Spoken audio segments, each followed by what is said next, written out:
ಜಾತಿಗೆ ಸೀಮಿತವಾದಂತಹ ಮಾತಾಡಿದವರಲ್ಲ. ಎಲ್ಲಾ ಜಾತಿಯನ್ನು ಸೌಹಾರ್ದಯುತವಾಗಿ ತಗೊಂಡು ಅವರು ಮಾಡಿದಂತ ಕೆಲಸಗಳು ನಿಮ್ಗೆ ಎಲ್ಲರಿಗೂ ಗೊತ್ತಿದೆ. ಅದರಿಂದಾಗಿ ದಕ್ಷಿಣ ಕನ್ನಡ ಜಿಲ್ಲೆಯ ಪುತ್ತೂರು ತಾಲೂಕಿನಲ್ಲಿ ಇವತ್ತು ನಾವು 10ನೇ ತಾರೀಕಿಗೆ ಕಾಂಗ್ರೆಸ್ ಮತ್ತು ಬಿಜೆಪಿಯವರಿಗೆ ಉತ್ತರ ಕೊಡುವಂತ ಕೆಲಸಗಳನ್ನು ಮಾಡಿದ್ದಾರೆ. ನಿಜವಾಗ್ಲೂ ಅವರು ಒಬ್ಬ ಕಾಂಗ್ರೆಸ್ ಇಂದ ಆಕಾಂಕ್ಷಿಯಾಗಿದ್ರು.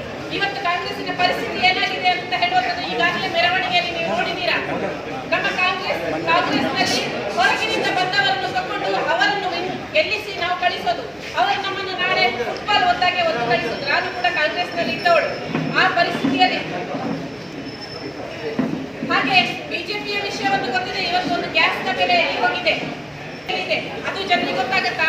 ಅದಿಲ್ಲ. ಅದರ ಬಗ್ಗೆ ನಾವು ಯಾರು ಯೋಚನೆ ಮಾಡಿದ್ರೆ ಟ್ಯಾಕ್ಸ್ ನಮ್ದೆ, ಟೋಲ್ ನಮ್ದೆ, ಎಲ್ಲವೂ ನಮ್ದೆ. ಮತ್ತೆ ಅವರು ಕೊಡೋದು ನಮ್ಗೆ, ನಾವು ನಿಮ್ಗೆ ಕೊಡ್ತೇವೆ, ಅದು ಕೊಡ್ತೇವೆ, ಇದು ಕೊಡ್ತೇವೆ.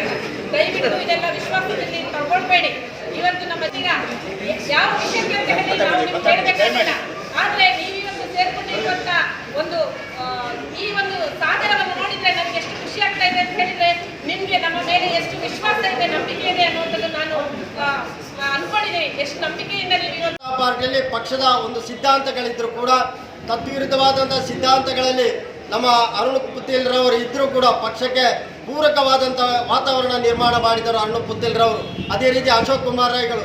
ಬಹುಶಃ ಇವರಿಗೆಲ್ಲ ಏನಾಗಿದೆ ಅಂತ ಹೇಳಿದ್ರೆ, ಪಕ್ಷದಲ್ಲಿ ಕೆಲಸ ಮಾಡಿದನ್ನು ಗುರುತಿಸದೆ ಯಾವುದೋ ಒಂದು ಅಭ್ಯರ್ಥಿಯನ್ನ ಸುಳ್ಯದಿಂದ ಆಮದು ಮಾಡಿ ತಂದಂತ ಒಂದೇ ಒಂದು ಕೋಪಕ್ಕೋಸ್ಕರ ಎಲ್ಲರೂ ಸಿಡಿದೇಳಿದ್ದಾರೆ. ಇವರೆಲ್ಲರೂ ಕೂಡ ಮತವನ್ನ ಇವತ್ತು ಕೊನೆಗಳಿಗೆ ನಮಗೆ ಗೆಲ್ಲಿಕ್ಕೆ ಆಗುದಿಲ್ಲ ಅಂತ ಹೇಳಿ ಯಾವೆಲ್ಲ ಪಕ್ಷಗಳು, ಯಾವೆಲ್ಲ ಇಂಡಿಪೆಂಡೆಂಟ್ಗಳಿದ್ದಾರೋ ಅವರೆಲ್ಲರೂ ಕೂಡ ಮತವನ್ನ ಜಾತ್ಯತೀತ ಜನತಾದಳಕ್ಕೆ ಹಾಕ್ತಾರೆ ಅಂತ ಹೇಳುವ ಅವರ ಕಾರ್ಯಕರ್ತರು ನಮಗೆ ಒಂದು ವಿಶ್ವಾಸದ ಮಾತನ್ನು ಹೇಳಿದರೆ ನಮಗೆ ಅದು ಸಂತೋಷವಾಗಿರುವಂಥದ್ದು. ಪಕ್ಷದ ಅಧ್ಯಕ್ಷರು ನಾಮಪತ್ರ ಸಲ್ಲಿಸುವಂಥದ್ದು ನಿಜಕ್ಕೂ ವಿಷಾದನೀಯವಾಗಿದ್ದರೂ ಕೂಡ ನಾವು ಅವರ ಹತ್ರ ಮಾತಾಡಿದ್ದೇವೆ. ಎಲ್ಲವೂ ಸುಖಾಂತ್ಯ ಕಾಣ್ತದೆ ಅಂತ ಹೇಳುವಂತ ಮೊನ್ನೆ ದಿವಸ ಮಾತಾಡಿ ಮಾತುಕತೆಯಲ್ಲಿ ಮುಕ್ತಾಯಗಳಾಗಿದೆ. ನಾಡ್ದಿಗೆ ಮೊದಲು ಅವರು ಕೂಡ ನಾಮಪತ್ರವನ್ನು ಹಿಂದಕ್ಕೆ ಪಡ್ಕೊಳ್ತಾರೆ ಅಂತ ವಿಶ್ವಾಸ ಕೂಡ ತಮಗೆಲ್ಲ ಇದೆ. ಅದೇ ರೀತಿ ಜನತಾ ಪಾರ್ಟಿಯ ನೋಡಿದರೆ ಕಳೆದ 5 ವರ್ಷಗಳಿಂದ ಜನ ಬೇಸತ್ತು ಇದು ಯಾಕಪ್ಪ ಇದೆ ಈ ಸರ್ಕಾರ ಅಂತ ಹೇಳುವಂತ ನೋಡಿದೆ. ದೇವೇಗೌಡರು ಇತ್ತೀಚೆಗೆ ಹೇಳಿದಾಗೆ ಕರ್ನಾಟಕದಲ್ಲಿ ಪ್ರಾದೇಶಿಕ ಪಕ್ಷ ಬೆಳವಣಿಗೆಗಳಾಗಬೇಕು, ಜನರಿಗೆ ನ್ಯಾಯ ದೊರಕಿಸಬೇಕು ಅಂತಿದ್ರೆ ಪ್ರಾದೇಶಿಕ ಪಕ್ಷ ಬೆಳವಣಿಗೆ ಆಗಬೇಕು ಅಂತ ಹೇಳುವಂಥ ಒಂದು ಮಾತನ್ನು ಹೇಳಿದರು. ಬಹುಶಃ ಅದೇ ರೀತಿ ಇವತ್ತು ಪುತ್ತೂರಿನಲ್ಲಿ ಕಂಡುಕೊಂಡ ಹಾಗೆ ಇವತ್ತು JDS ಪಕ್ಷದಲ್ಲಿ ನಾವು ನೋಡ್ತಾ ಇದ್ದೇವೆ. ಇಷ್ಟು ಜನ ಇವತ್ತು ಅಭೂತಪೂರ್ವವಾದ ಸಂಖ್ಯೆ ನೀವೆಲ್ಲ ಸೇರಿದ್ರಿ. ಯಾಕೆ ಅಂತ ಕೇಳಿದರೆ ಈಗಾಗಲೇ ಇವರು ಹೇಳಿದಾಗೆ ಇವತ್ತು ಜಾತ್ರೆ ಸಂದರ್ಭ, ಜಾತ್ರೆ ಎಲ್ಲ ನಿದ್ರೆ ಮಾಡಿರುವಂಥ ಸಂದರ್ಭದಲ್ಲಿ ಕೂಡ ಅನೇಕ ಜನ ಬೇರೆ ಬೇರೆ ಭಾಗಗಳಿಂದ ಕೇವಲ ಸುದ್ದಿ ಪತ್ರಿಕೆ ಒಂದು ಆಹ್ವಾನ ನೋಡಿ ತಾವೆಲ್ಲ ಬಂದಿದ್ರಿ. ಬಹುಶಃ ನಮಗೆ ಸಂತೋಷ ಆಗಿರುವಂಥದ್ದೇ. ಯಾರು ನಿಷ್ಠೆಯಿಂದ ಪ್ರಾಮಾಣಿಕವಾಗಿ ಇದ್ದಾನೋ ಅವ ನಿಜವಾದ ಪಕ್ಷದ ಮೇಲೆ ನಿಷ್ಠೆ ಇದ್ದಂಥ ಒಬ್ಬ ಕಾರ್ಯಕರ್ತ. ನಾನು ಹಿಂದೆಯಿಂದಲೇ ಹೇಳ್ತಾ ಇದ್ದೇನೆ, ಯಾರೆಲ್ಲ ಪಕ್ಷಕ್ಕೆ ದುಡಿದ್ರೋ, ಯಾವೆಲ್ಲ ಬೂತಿನಲ್ಲಿ ನೀವು ಮತದಾನ ಮಾಡಿಸಿ ನಮ್ಮ ಪಕ್ಷಕ್ಕೆ ಅತ್ಯಂತ ಅಧಿಕ ಮತ ತೆಗೆಸಿಕೊಟ್ಟವರಿಗೆ ಸೂಕ್ತವಾದಂತಹ ಬಹುಮಾನವನ್ನು ಕೊಡಲಾಗುವುದು. ಮಾತ್ರ ಅಲ್ಲ, ಆ ವ್ಯಕ್ತಿಯನ್ನ ಸರ್ಕಾರ ಬಂದಾಗ ಅನೇಕ ಯೋಜನೆಗಳು ಬೇರೆ ಬೇರೆ ಸಂದರ್ಭದಲ್ಲಿ ನಮ್ಮ ಸಮಿತಿಗಳಿದೆ. ಆ ಎಲ್ಲ ಸಮಿತಿಗಳಿಗೆ ತಮ್ಮನ್ನು ಹಾಕುವಂಥ ಕೆಲಸ, ತಮ್ಮನ್ನು ಆಟೋಮೆಟಿಕ್ ಆಗಿ ಮೇಲೆ ಲಿಫ್ಟ್ ಮಾಡುವಂಥ ಕೆಲಸ ನಮ್ಮ ನಾಯಕರುಗಳು ಮಾಡ್ತಾರೆ. ಪುತ್ತೂರಿನಲ್ಲಿ ಒಂದು ಇತಿಹಾಸವನ್ನ ಸೃಷ್ಟಿಯನ್ನ ನಾವು ನೀವೆಲ್ಲರೂ ಸೇರಿ ಮಾಡೋಣ. ಅಧಿಕಾರಕ್ಕೆ ತರಬೇಕು, ತರುವಲ್ಲಿ ಪ್ರಯತ್ನ ತರಬೇಕು ಅಂತೇಳಿ ನಾವು ಹೊರಗಳು. ನನಗೆಲ್ಲ ಸಣ್ಣದ್ರಿಂದನೇ ನಾನು ನೋಡಿಕೊಂಡು ಬೆಳೆದಂಥವಳು. ಅದರ ಜೊತೆಗೆ ಇವತ್ತು ಸಾಫ್ಟ್ವೇರ್ ತಿಂದು ನಾವು ಬದುಕಲಿಕ್ಕಾಗೋದಿಲ್ಲ, ದುಡ್ಡನ್ನು ತಿಂದು ನಾವು ಬದುಕಲಿಕ್ಕಾಗೋದಿಲ್ಲ. ನಮ್ಮ ಹೊಟ್ಟೆ ತುಂಬಬೇಕಾದ್ರೆ ಒಂದು ಹಿಡಿ ಅನ್ನ ಬೇಕು. ಆ ಅನ್ನವನ್ನು ಕೊಡುವಂತಹ ರೈತರ ಪರವಾಗಿ ನಾವು ಇವತ್ತು ಯೋಜನೆಗಳನ್ನ ಮಾಡಿದ್ದಾರೆ. ರೈತರ ಪರವಾಗಿರುವಂತಹ ಸರ್ಕಾರ ದೇಶದಲ್ಲಾಗ್ಲಿ ಇವತ್ತು ರೈತರ ಸಂಖ್ಯೆ ಹೆಚ್ಚಿದೆ. ರೈತನ ಮಗ ಇವತ್ತು IAS ಆಫೀಸರ್ ಆಗಿರ್ತಾರೆ, ರೈತನ ಮಕ್ಕಳು ಇವತ್ತು ಸಾಫ್ಟ್ವೇರ್ ಇಂಜಿನಿಯರ್ ಆಗಿರ್ತಾರೆ. ರೈತರೇ ಈ ದೇಶಕ್ಕೆ ಬುನಾದಿ. ಹಾಗೆ ನಮ್ಮ ದೇಶದ ಬೆನ್ನೆಲುಬು ಅಂದ್ರೆ ರೈತರು ಮತ್ತೆ ಸೈನಿಕರು ಅಂತ ಹೇಳ್ತೀವಿ. ಅವರಿಗೂ ಕೂಡ ಒಂದು ಅದ್ಭುತವಾದಂತಹ ಯೋಜನೆಗಳನ್ನ ಕೊಟ್ಟಿದ್ದಾರೆ. ಇವತ್ತು ಯುವ ಶಕ್ತಿ ದೇಶದ ಶಕ್ತಿ ಅಂತ ಹೇಳ್ತಾರೆ. ಯುವಕರನ್ನು ಎಲ್ಲಿ ಬೆಳೆಸ್ತಾ ಇದ್ದಾರೆ? ಯುವಕರಿಗೆ ಉದ್ಯೋಗ ಇಲ್ಲ, ಹೇಗೆ ಯುವಕರು ಶಕ್ತಿವಂತರಾಗ್ತಾರೆ ಅದನ್ನ ನಾವು ಜನಗಳಿಗೆ ಹೇಳಬೇಕಾಗಿದೆ. ಶಿಕ್ಷಣದ ಗುಣಮಟ್ಟವನ್ನು ಹಾಳು ಮಾಡಿದ್ದಾರೆ, ಉದ್ಯೋಗದ ಅವಕಾಶಗಳಿಲ್ಲದಾಗೆ ಮಾಡಿದ್ದಾರೆ. ಕಳೆದ ಬಾರಿ ಇಲಾಖೆಗಳೆಲ್ಲ ಖಾಲಿ ಇದ್ರು ಯಾವುದಕ್ಕೂ ಕೂಡ ಉದ್ಯೋಗಗಳನ್ನ ಭರ್ತಿ ಮಾಡ್ಕೊಳ್ಳಿಲ್ಲ. ನಮಗೆಲ್ಲ ಗೊತ್ತಿರುವಂತ ವಿಚಾರ. ರೈತರಿಗೆ ಸಾಲ ಮನ್ನಾ ಇಲ್ಲ. ಏನಾದ್ರೂ ಇವತ್ತು ರೈತರು ನೆಮ್ಮದಿಯ ಜೀವನ ಬದುಕ್ತಾ ಇದ್ದಾರೆ, ರೈತರು ಒಂದು ನೆಮ್ಮದಿಯ ಉಸಿರನ್ನು ಆಡ್ತಾ ಇದ್ದಾರೆ. ಏನಾದ್ರೂ ಯಾವುದಾದ್ರೂ ಒಂದು ಪಕ್ಷ ಆಡಳಿತಕ್ಕೆ ಬಂದು ಜನರಿಗೆ ಉಪಕಾರ, ರೈತರಿಗೆ ಉಪಕಾರ ಆಗಿದೆ ಅಂದ್ರೆ ಅದು ಜನತಾದಳ ಜಾತ್ಯತೀತ ಪಕ್ಷದಿಂದ ಇವತ್ತು ರೈತರಲ್ಲಿ ಬಂದು ಒದಗಿದೆ, ನಮ್ಮ ಕ್ಷೇತ್ರದಲ್ಲಿ ಬಂದಿದೆ. ಇವತ್ತು ನಾವು ಮನೆ ಮನೆಯಲ್ಲೂ ಮಾತಾಡಬೇಕು.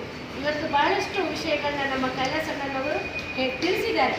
ನಮ್ಮ ಜನತಾದಳ ಜಾತ್ಯತೀತ ಪಕ್ಷದ ಏನು ಪ್ರಣಾಳಿಕೆಯನ್ನ ನಮ್ಮ ಸನ್ಮಾನ್ಯ ಹಿರಿಯರು ಆದಂತಹ ದೇವೇಗೌಡರ ಮಾರ್ಗದರ್ಶನದಲ್ಲಿ ನಮ್ಮ ಕುಮಾರಣ್ಣನವರು ಮತ್ತು ಅವೆಲ್ಲ ವರಿಷ್ಠರು ಸೇರಿ ಒಂದು ಅದ್ಭುತವಾದಂತಹ ಪ್ರಣಾಳಿಕೆಯ ಯೋಜನೆಗಳನ್ನ ಕೊಟ್ಟಿದ್ದಾರೆ. ಪಂಚರತ್ನ ಯೋಜನೆಗಳು. ಆ ಯೋಜನೆಗಳು ಕೆಲವು ಪಕ್ಷದವರು ಎರಡು ಯೋಜನೆಯನ್ನ ಹೇಳ್ತಾರೆ. ಒಂದು ಯೋಜನೆ, ಇನ್ನೊಂದು ಆ ಯೋಜನೆ ಅಂತ. ನಮ್ಮಲ್ಲಿ ಅದು ಕೇವಲ ಒಂದು ಮಹಿಳೆಯರಿಗೆ ಸೀಮಿತ ಆಗಿರುತ್ತೆ, ಇಲ್ಲ ಒಂದು ಮನೆಗೆ ಯಾರಿಗಾದ್ರೂ ಒಬ್ಬರಿಗೆ ಸೀಮಿತ ಆಗಿರುತ್ತೆ. ಆದರೆ ನಮ್ಮ ಜನತಾದಳ ಜಾತ್ಯತೀತ ಪಕ್ಷದಿಂದ ಕೊಟ್ಟಿರುವಂತಹ ಪ್ರಣಾಳಿಕೆ ಮಹಿಳೆಯರಿಗೆ, ಪುರುಷರಿಗೆ ಏನಾಗಬೇಕು ಅನ್ನೋದನ್ನ ನಾನು ಈಗಾಗಲೇ ಯೋಚನೆಯನ್ನ ಮಾಡಿದ್ದೇನೆ. ಅನೇಕ ಪತ್ರಿಕಾ ಮಾಧ್ಯಮದವರು ನನ್ನನ್ನು ಕೇಳುವಾಗ ನಾನು ಅವ್ರಿಗೂ ಕೂಡ ಹೇಳಿದ್ದೇನೆ. ಈ ಪುತ್ತೂರಿನಲ್ಲಿ ಮೊದಲಿಗೆ ಹಾಸ್ಪಿಟಲ್ ಮೇಲ್ದರ್ಜೆಗೆ ಇರಬೇಕು. ಹಾಸ್ಪಿಟಲ್ ಅಗತ್ಯ ಇದೆ. ಮನುಷ್ಯನಿಗೆ ಬೇಕಾಗಿರುವುದು ಆರೋಗ್ಯ, ಆಹಾರ ಮತ್ತೆ ಆಹಾರ, ಆರೋಗ್ಯ ಎರಡು ಕಡೆಗೆ ಮೊದಲು ನಾವು ಗಮನವನ್ನು ಕೊಡಬೇಕಾಗತ್ತೆ. ಪುತ್ತೂರಿನಲ್ಲಿ ಹಾಸ್ಪಿಟಲ್ ಸೌಕರ್ಯ ಇಲ್ಲ. ಇವತ್ತು ಕಿಡ್ನಿ ಡಯಾಲಿಸಿಸ್ ಮಾಡಬೇಕಂದ್ರೆ ಬೆಳ್ತಂಗಡಿಗೆ ಹೋಗ್ತಾರೆ. ನಮ್ಮ ಇಲ್ಲಿನ ಕಿಡ್ನಿ ಡಯಾಲಿಸಿಸ್ ಮಾಡಿಸೋಕ್ಕೆ ಪೇಷಂಟ್ಸ್ಗಳು ಅವರ ಖರ್ಚು ವೆಚ್ಚಗಳನ್ನ ಯಾರು ಭರಿಸ್ತಾರೆ? ಒಂದು ಮೆಷಿನ್ ತಂದಿಟ್ಟಿದ್ದಾರೆ, ಆ ಒಂದು ಮೆಷಿನ್ ಇದೆ, ಇನ್ನೊಂದು 2-3 ಹಾಗೆ ಇದೆಯಂತೆ. ಮತ್ತೆ ಕೆಲಸ ಮಾಡಲ್ಲ, ಸ್ಟಾಫ್ ಇಲ್ಲ ಅಂತ ಹೇಳ್ತಾರೆ. ನನಗೆ ಕೇಳುವಾಗ ದುಃಖ ಆಗತ್ತೆ. ಇವತ್ತು ನಮ್ಮ ಹಣದಿಂದ ಇವತ್ತು ಸರ್ಕಾರ ನಡೆಸ್ತಾ ಇದ್ದಾರೆ, ನಮಗೆ ಅದರಿಂದ ಏನು ಲಾಭಗಳು? ನಾವು ದುಡ್ಡು ಕೊಡ್ತೀವಿ ಅಂದ್ರೂ ಇಲ್ಲಿ ಕೂಡ ಆಸ್ಪತ್ರೆ ವ್ಯವಸ್ಥೆ ಸರಿಯಾದಂಥದ್ದಿಲ್ಲ.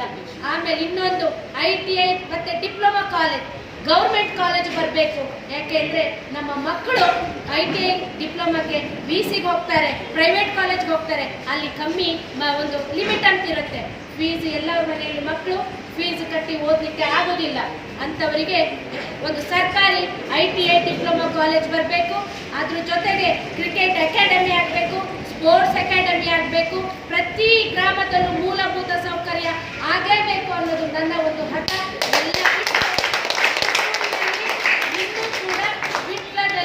ಪಟ್ಟಣ ಪಂಚಾಯತ್ ಅನ್ನ ಇವರಿಗೆ ಮಾಡುವಂತಹ ಒಂದು ಯೋಗ್ಯತೆ ಇಲ್ಲದ ಪಕ್ಷ, ಯೋಗ್ಯತೆ ಇಲ್ಲದ ಸರ್ಕಾರ. ಇವತ್ತು ಅಲ್ಲಿಯ ಜನ ಅನುಭವಿಸ್ತಾ ಇರೋ ಕಷ್ಟ, ಆ ನೋವುಗಳನ್ನ ನಾನು ಅಲ್ಲಿ ಹೋಗಿ ಜನರ ಹತ್ರ ಕೇಳ್ಕೊಂಡಿದ್ದೀನಿ. ಇವತ್ತು ಆ ಪುತ್ತೂರಿನಲ್ಲಿ ಆ ಒಂದು ಪಟ್ಟಣ ಪಂಚಾಯತ್ ಆಗದೆ ಒಂದಲ್ಲಿ ಏನಾದ್ರೂ ಒಂದು ಕಟ್ಟಡ ಪರ್ಮಿಷನ್ ಬೇಕಾದ್ರೆ ಮಂಗಳೂರಿಗೆ ಹೋಗ್ಬೇಕು, ವಿಟ್ಲದಲ್ಲಿ ಮಂಗಳೂರಿಗೆ ಹೋಗ್ಬೇಕು. ಇಂತಹ ಎಲ್ಲ ಒಂದು ಸಮಸ್ಯೆಗಳಿದೆ. ನಾನು ಒಂದು ಹೇಳ್ತೇನೆ, ಶೋಕಿಗಾಗಿ ರಾಜಕೀಯ ಮಾಡಲಿಕ್ಕೆ ಬಂದವರಿಗೆ ಸಪೋರ್ಟ್ ಮಾಡಬೇಡಿ. ಶೋಕಿ ರಾಜಕಾರಣ ಮಾಡಲಿಕ್ಕೆ, ಹೆಸರಿಗಾಗಿ ರಾಜಕಾರಣ ಮಾಡಲಿಕ್ಕೆ, ನಾನು MLA, ನಾನು ಮಿನಿಸ್ಟ್ರು ಅಂತ ಸ್ವಾರ್ಥ ರಾಜಕಾರಣ ಮಾಡಲಿಕ್ಕೆ ಬಂದವರಿಗೆ ಅವಕಾಶ ಕೊಡೋದು ಬೇಡ. ಜನರ ಮೂಲಭೂತ ಸಮಸ್ಯೆಗಳನ್ನ ಅರ್ಥ ಮಾಡಿಕೊಂಡು, ಗ್ರಾಮ ಮಟ್ಟದ ಸಮಸ್ಯೆಗಳನ್ನ ಅರ್ಥ ಮಾಡಿಕೊಂಡು, ಎಲ್ಲ ವರ್ಗದ, ಎಲ್ಲ ಜಾತಿಯ, ಎಲ್ಲ ಧರ್ಮದವರ ಸಮಸ್ಯೆಗಳನ್ನ ಅರ್ಥ ಮಾಡಿಕೊಂಡು ಯಾವ ಜನಪ್ರತಿನಿಧಿ ನಾನು ರಾಜಕಾರಣ ಮಾಡ್ತಾರೋ ಅಂಥವ್ರನ್ನ ತರಬೇಕು, ಅಂಥವ್ರಿಗೆ ಅವಕಾಶ ಮಾಡಿ ಕೊಡಬೇಕು.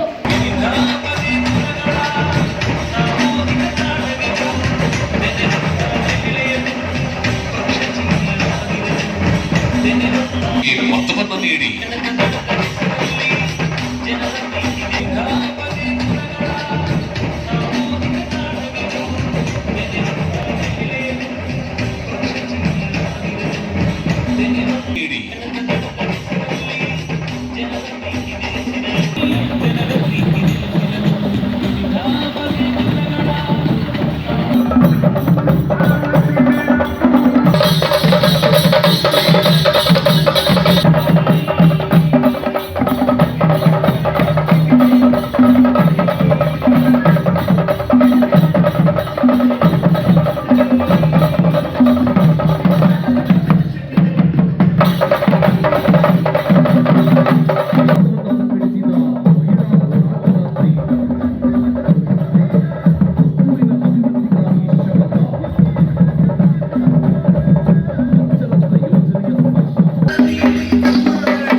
ಸುದ್ದಿ ಚಾನಲ್ ಕ್ಷಣ ಕ್ಷಣದ ಸುದ್ದಿಗಾಗಿ.